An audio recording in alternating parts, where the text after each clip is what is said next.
The bank smelled of polished marble and cold air, the kind that makes people stand straighter and speak softer. Morning light fractured through the glass facade, scattering across brass nameplates and neatly stacked pamphlets about opportunity. He stepped in wearing a quiet confidence and a folded check tucked into his wallet like a letter from another life. The line moved with the slow rhythm of ceilings too high and clocks too quiet. When he reached the counter, the manager drifted over with a grin that wasn't kind, a chuckle that wasn't private, and an assumption that wasn't hidden. He smirked at the check before the system even booted. Then the screen blinked, and the room began to hold its breath. He had grown up counting minutes, coins, and the distance between dismissal and dignity. Early life taught him that doors did not open on their own, and that tone, posture, and patience were invisibly graded. He learned numbers like other people learned lullabies, interest rates, and invoice terms, the stern arithmetic of survival. By the time he entered that bank, he was the architect of a small empire of late nights and early mornings renovated houses turned into warm rentals, a community coffee roastery that paid living wages, a logistics startup that made on time, delivery feel like a promise kept rather than a metric met. The check in his pocket did not come from luck. It was the fused metal of failure and grit, of phones answered when hope sounded thin, of spreadsheets stitched together past midnight when mistakes are honest and margins are not.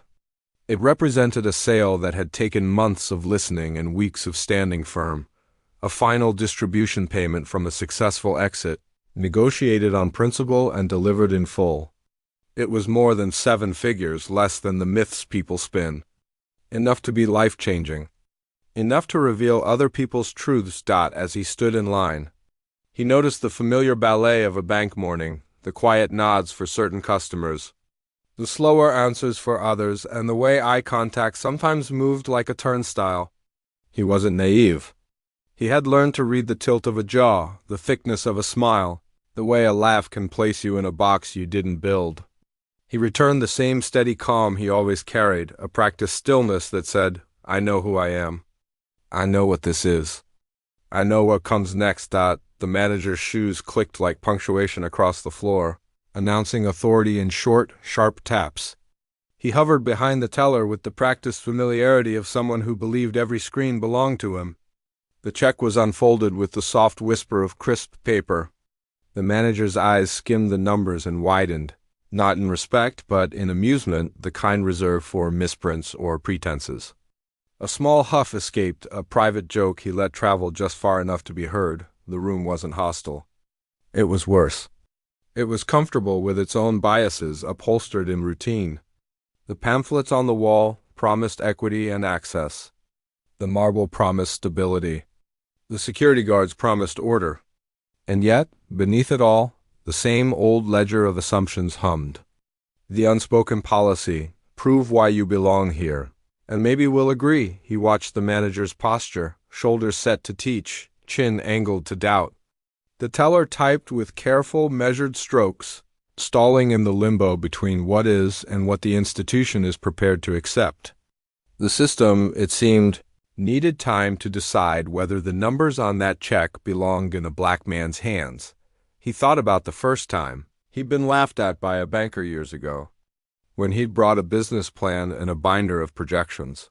He remembered the way the loan officer's eyes slid over revenue lines as if they were fiction and paused at his ID as if it were evidence, denied. Not enough history, not enough collateral, not enough for the algorithm to recognize a future that didn't look like the past it preferred. He remembered the early deals, funded by family pooling small sums in larger faith. The fix and flip projects where he supplied both the labor and the belief. The roasting machines bought secondhand and refurbished with YouTube tutorials and stubbornness. The delivery routes mastered in a secondhand van that learned every pothole by name. He recalled late rent negotiations that ended in handshakes in better months ahead. He had not sprinted his way here. He had outlasted. Meanwhile, the manager slid the check back, pointing out a smudge of ink that wasn't a smudge at all, a manufacturing watermark catching the light. He suggested limits. He mentioned policies. He offered the kind of deferrals that sound like help but land like a wall. "We can place an extended hold," he implied without saying it. "We can protect you from disappointment," he almost said. As if disappointment was the natural climate of this customer, the lobby began to notice because that kind of laughter is a bell. Heads turned. Some with sympathy, some with curiosity, some with the quiet relief of not being the one under inspection. The line shifted, people held their breath, and even the clock on the far wall seemed to wait for the next assumption to be entered into the record. He did not raise his voice. He did not give the room an easy headline or the manager an excuse to call caution protocol. He simply asked politely, precisely, for the check to be verified and deposited per standard procedure. He asked for the account to be accessed, for the ledger to be viewed, for the system to tell the truth that the room was reluctant to face.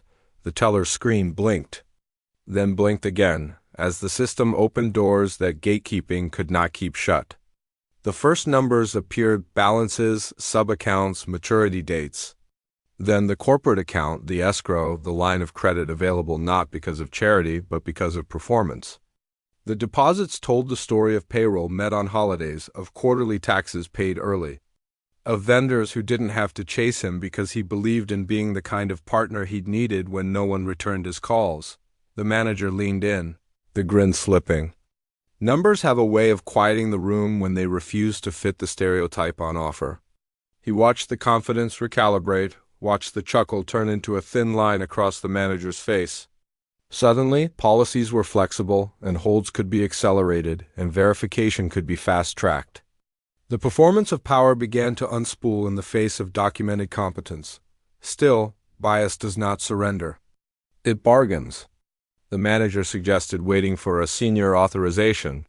He recommended splitting the deposit. He advised prudence, that code word institutions use when they want to slow a person down without admitting why. The line stretched. The room thickened. The truth hovered, undeniable and yet resisted. He stood inside his stillness and did what he always did in the face of pushback. He insisted on the process, on transparency, on the exact policies the bank had written and posted on its own walls. He named the account features he was paying for. He referenced the fee schedule. He pointed, without heat, to the bank's published commitment to treat customers equitably. He held the room with professionalism so steady it felt like a mirror pressed up to a lie. The senior authorization arrived in the shape of a woman, whose badge said less about her rank than her pace. She did not move to perform. She moved to resolve. She took one look at the screen and read what was there, not what she expected to be there. She asked the right questions: transaction origin, issuing bank, clearance protocol. The teller answered. The system, obedient to facts, verified the micro-level detail, the check series, the on-file signatures, the closed ledger of a completed acquisition payout. Green confirmations stacked like traffic lights all turning at once. The manager stood to the side now, hands folded, smile recalibrated to something he thought might pass for collegial. The senior glanced at him and then back at the numbers. She authorized the deposit. She authorized immediate availability within the standard window for verified funds. She apologized not in words but in efficiency. Paper moved. Stamps met ink. The transaction, the one trying to be delayed by narrative, flowed through on the authority of arithmetic doc, and then the screen refreshed again. Pulling up a companion account, the manager had missed a donor-advised fund tied to his name. Tracking grants made to the community college that trained single parents for tech support roles. To the neighborhood legal clinic that defended tenants with more courage than cash. To the youth center that stayed open past curfew so kids had somewhere brighter than the streetlights to grow up under. The numbers didn't boast. They bore witness. The lobby's attention shifted from spectacle to respect. The way a congregation sits up when the sermon reaches the sentence everyone came to hear. People in line turned back to their phones, to their errands, to their lives relieved but altered. The manager's laugh had evaporated. What remained was the sterile discomfort of someone discovering that his certainty had been constructed on sand, the receipt printed, long as a small story. He folded it carefully, the way you tuck away a chapter you'll reread. He thanked the teller with the sincerity due to someone who did her job under the weather system of someone else's bias. He nodded to the senior, who nodded back as if to say, "The building tried to be honest today, and for once it did not fail." He walked out past the glass façade into a morning that hadn't changed but somehow felt wider. The city hummed beyond the curb, buses exhaling, bikes weaving, cafes letting the day in with the soft percussion of cups and steam. On his phone, new emails stacked up, shipping confirmations, a contractor's update, a note from a scholarship recipient who'd been accepted into a program across the country. Life moved, as it always did, forward. He thought about the anatomy of that laugh. How it wasn't comedy but currency spent cheaply, intended to buy agreement from anyone within earshot. He thought about how many people never make it to the screen refresh, how often the laughter becomes a decision, how many dreams are delayed not by policy but by posture. He knew he'd been prepared, insulated by documentation, performance, and the relentless paper trail of someone forced to be more exact than required. He knew not everyone could arrive armed with that much proof. So he did what he always did after crossing a finish line that wasn't meant for him. He moved the tape for those who would run behind. He sent an email to a friend in city government with a simple ask: convene a roundtable with local banks and community organizations to review deposit hold policies and employee training on bias. He forwarded his experience, stripped of heat and padded with timestamps.